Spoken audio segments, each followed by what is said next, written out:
The kingdom of ruins का first episode बहुत शानदार था और तुम भी अगर मेरे जैसे हो जिससे सेकंड एपिसोड देखने का वेट नहीं हो रहा और वो मांगा एक्सप्लेनेशन सुनना चाहता है तो this video is for you. जैसा कि हमने फर्स्ट एपिसोड में देखा, एडनीस नाम का एक विच अप्रेंटिस होता है एक वर्ल्ड में जहाँ ह्यूमंस के साथ विचेस को एग्जिस्ट करती हैं। गॉड ने विचेस को पावर दी ताकि वो ह्यूमन को हेल्प कर सके आगे बढ़ने में, पर जैसे ही ह्यूमन सोसाइटी साइंटिफिकली आगे बढ़ी उन्होंने विचेस को मारने का फैसला किया और वो ब्रूटली विचेस को मारने लग जाते हैं और क्लोई नाम की एक विच जिसने एडनीस को सहारा दिया था उसे भी मार दिया जाता है। 10 साल बीत गए हैं। इवन दो विचेस को खत्म कर दिया गया फिर भी ह्यूमन क्रुएलिटी खत्म नहीं हुई। हमें एक डोरोका नाम की काइंड हार्टेड लड़की दिखाई जाती है जो प्रिजन वार्डन को ट्रिक करके सारी लड़कियों को आजाद कर देती है वहाँ से, क्योंकि उन्हें वहाँ पे बहुत बुरी तरह से मोलेस्ट किया जा रहा था। उन सारी लड़कियों के साथ वो एक लड़के को भी आजाद कर देती है जो कुछ ज्यादा ही टाइट सिक्योरिटी में बंद था। और यहाँ पे हमारा फर्स्ट एपिसोड खत्म हो गया था जो कि ऑलमोस्ट मांगा का 1.5 चैप्टर था। So let's continue with the manga chapter now. जो लड़का उस सेल से बाहर निकला था it was none other than Adonis. अब यहाँ गार्ड सोचते हैं कि उन्हें उसे रिपोर्ट करना चाहिए। वो गार्ड सोचते हैं कि वो सिर्फ एक बच्चा है और उनके कुछ भी रिएक्ट करने से पहले एडनीस उन पे हमला कर देता है और वो उन सबको मार देता है। फिर वो डोरोका की तरफ बढ़ता है। डोरोका उससे डर रही थी और वो उससे बोलती है कि मैं तुम्हारी दुश्मन नहीं हूँ और फिर एडनीस उसके हैंडकफ्स पे शूट करके वहाँ से निकल जाता है डोरोका को वहीं पे बेहोश छोड़ के। सिक्योरिटी डिपार्टमेंट में जैसे ही खबर पता चलती है कि सारे प्रिजनर्स आजाद हो गए हैं, जनरल डायरेक्टर यामातो एजेंट इकाउट को भेजता है सिचुएशन को हैंडल करने के लिए। यहाँ हम यूकी से भी मिलते हैं जो इकाउट से बहस कर रही थी क्योंकि उसे लगा कि वो जनरल डायरेक्टर को एटीट्यूड दिखा रहा है। और यहाँ हमें पता चलता है यूकी की तरह इकाउट भी एक डायरेक्टर है इस कंट्री का। इकाउट मेहन प्रिजन की तरफ निकल जाता है जहाँ पे हमला हुआ था। यहाँ चीफ वार्डन को गार्ड बताते हैं कि उस लड़की ने शायद आपकी आवाज इमिटेट की थी, इस वजह से सारे गेट खुल गए थे और प्रिजर्वेशन रूम भी खुल गया था जहाँ से सिर्फ एक ही आइटम गायब है और वो लड़की भी भाग गई है। और यहाँ पे ये प्रिजन गार्ड सोचता है कि इसकी वॉइस वेरिफिकेशन से सब कुछ खुल गया बट ये पॉड नहीं खुला, मतलब उसकी एडमिनिस्ट्रेटर राइट इतनी भी हाई नहीं है। ये वही पॉड है जहाँ पे एडनीस का डैंगर रखा गया था। और फिर हमें एडनीस दिखाया जाता है जो कि एक टॉल बिल्डिंग के ऊपर बैठा हुआ है और वो अपने समनिंग मैजिक से एक बुलेट फायर करता है जो कि एक जाइंट बुलेट बन जाती है और वो एक पूरी बिल्डिंग को तबाह कर देती है। और सेकंड चैप्टर के लास्ट में दिखाया जाता है कि एडनीस सबको मारना चाहता है इस एम्पायर में। चैप्टर 3 स्टार्ट होता है। इकाउट सारी लड़कियों को मार देता है including the warden and guards और फिर निकल जाता है वो उस बिल्डिंग के साइड जिसपे वो जाइंट बुलेट आई थी। फिर हमें डोरोका दिखाई जाती है जो इस सबको खुद की गलती मानती है। फिर हमें एडनीस दिखाया जाता है जो स्ट्रीट पे वॉक करते हुए एक शॉप के बाहर खड़ा हुआ था और उसी बिल्डिंग की न्यूज आती है जिसे उसने डिस्ट्रॉय किया है। और फिर वो क्लोई के बारे में सोचता है अगर वो यहाँ पे होती तो उसे ये पसंद नहीं आता और वो उससे यही बोलती कि वो रिवेंज से वापस नहीं आ जाएगी और अगर तुम बाहर निकल गए हो तो अप्रिशिएट योर लाइफ। और वो यही सोचता है कि चाहे कितने भी साल बीत जाए पर वो उसे कभी नहीं भूलेगा। और फिर वो एक जाइंट स्टैचू को समन कर लेता है और सब कुछ डिस्ट्रॉय करने लग जाता है। सिक्योरिटी ऑफिस में अफरा तफरी बच जाती है। जनरल यामातो पूछता है कि मैजेस्टी को पता है क्या हो रहा है और उस पे एक गार्ड बताता है कि क्वीन ने बोला है कि मैजेस्टी की तबीयत सही नहीं है, इसीलिए यामातो डिसाइड करता है कि इस सिचुएशन को वो खुद ही हैंडल करेंगे। यामातो उस स्टैचू को देख के बोलता है कि ये खुद चलने के लिए बहुत बड़ा है और यूकी बोलती है हो सकता है ये मैजिक की वजह से हो रहा हो जो कि एडनीस ने किया हो। और वो यूकी को भेज देता है उस मैजिक सप्रेशन डिवाइस को लेने जो उन्होंने 10 साल पहले यूज किया था विचेस के मैजिक को सप्रेस करने के लिए। एडनीस अपने गुस्से में सबको मार रहा है और सब कुछ तहस नहस कर रहा है और सिक्योरिटी वाले चाहकर भी उसका कुछ नहीं कर पा रहे थे। और हमें पता चलता है एडनीस 10 साल के टाइम में कॉन्स्टेंटली विजुअलाइज और कॉन्टेम्पलेट कर रहा था आइडियाज को अपने दिमाग में जिससे उसे इन डेप्थ नॉलेज मिले और वो कॉन्शियस इम्प्लीमेंटेशन टेक्निक का यूज करके अपने विल के अकॉर्डिंग फॉर्मुलेट कर सकता है मैजिक मैकेनिज्म को। जो पावर क्लोई ने उसे दी है वो इस पावर को यूज करेगा क्लोई का बदला लेने के लिए, blood for blood, and this wasn't also enough for him. एकाउट उसे स्पॉट कर लेता है और वो सिक्योरिटी जनरल को बता देता है कि ये एडोनीस ही है जो ये सब कर रहा है। और फिर security general aerial attack start करवा देता है उस स्टैचू पे। इवन दो सिटीजन्स वहीं पे थे, सब लोग वहाँ से भाग रहे थे। तभी एक लड़का दिखाया जाता है जिसकी मदर मर चुकी थी और उसके ऊपर एक बिल्डिंग गिरने वाली थी जिससे डोरोका उसे बचा लेती है और वो एक औरत को उस बच्चे को दे के एडनीस को रोकने के लिए निकल जाती है। और फिर हमें एडनीस दिखाया जाता है जो सोच रहा था कि उसकी बॉडी बहुत वीक हो चुकी है एज एक्सपेक्टेड। और यहीं पे चैप्टर 3 खत्म हो जाता है इस मांगा का।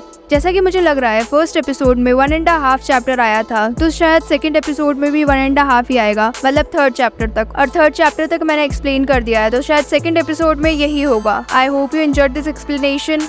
Like, share, comment and thanks for watching.